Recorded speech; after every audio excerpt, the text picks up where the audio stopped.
geometry. All right, this is a quick review of 2.5, our special right triangles part 1. So not everything, but just the first part here. And this is what we did on February 7th, which was Monday if you missed class. So the main idea here is we're looking at what's called a 45, 45, 90 triangle. And they're called this, as you can probably guess, because of the angles, right? Every 45, 45, 90 triangle has angles of 45, 45, and 90 degrees. So this triangle here is an example. It's got a 45-degree angle, a 45-degree angle, and a 90-degree angle, or a right angle. And what's cool about these is that every 45, 45, 90 triangle has the same relationship between its sides. So there's a rule that tells you how the legs, which are these two, relate to the hypotenuse. And the rule goes like this.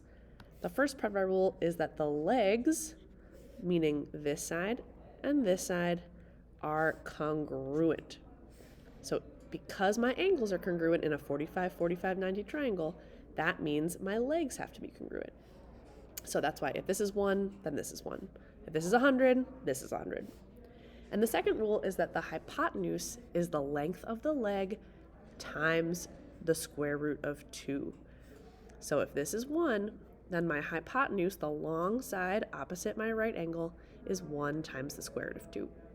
And we're going to use this rule to help us solve for triangles quickly, solve for, what the length of the sides are. So down here we've got some examples. How to solve for the missing sides if you know a leg. So here I've got a 45, 45, 90 triangle, and I know that one of the legs is the length of 7. So what does that tell me about the other leg? Well, the rule that I know is that the legs are congruent. So if this is 7, then this also has to be 7. And if I've got my two legs are 7 and 7, I can find my hypotenuse, which is this one, by remembering that the hypotenuse is the leg times the square root of 2. So my leg is 7, and I want to multiply that by the square root of 2. And so if I simplify my answer, I get 7 root 2. And that's it. 7 and 7 and 7 root 2. Very nice relationship.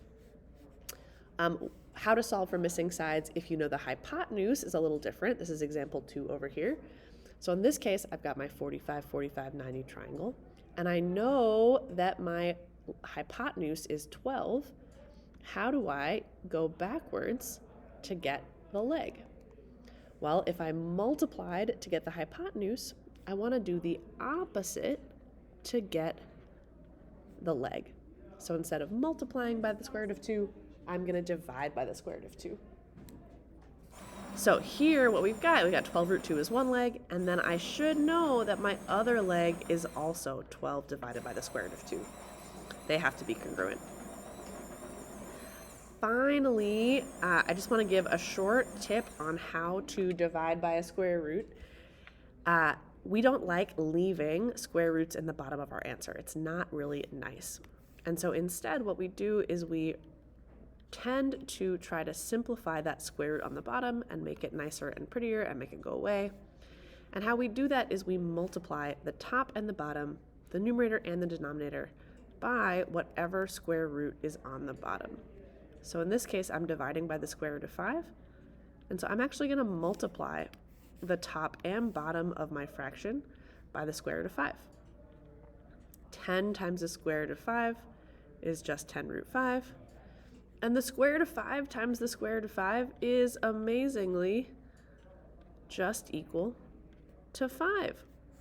And so this simplifies down here to 5. If I remember how to simplify, I know that 10 and 5 are both divisible by 5. And so this actually simplifies to 2 root 5. So this over here, this 10 divided by root 5, is actually equal to 2 root 5. And that's a nicer, cleaner answer. All right, that's it, guys. Have a nice day.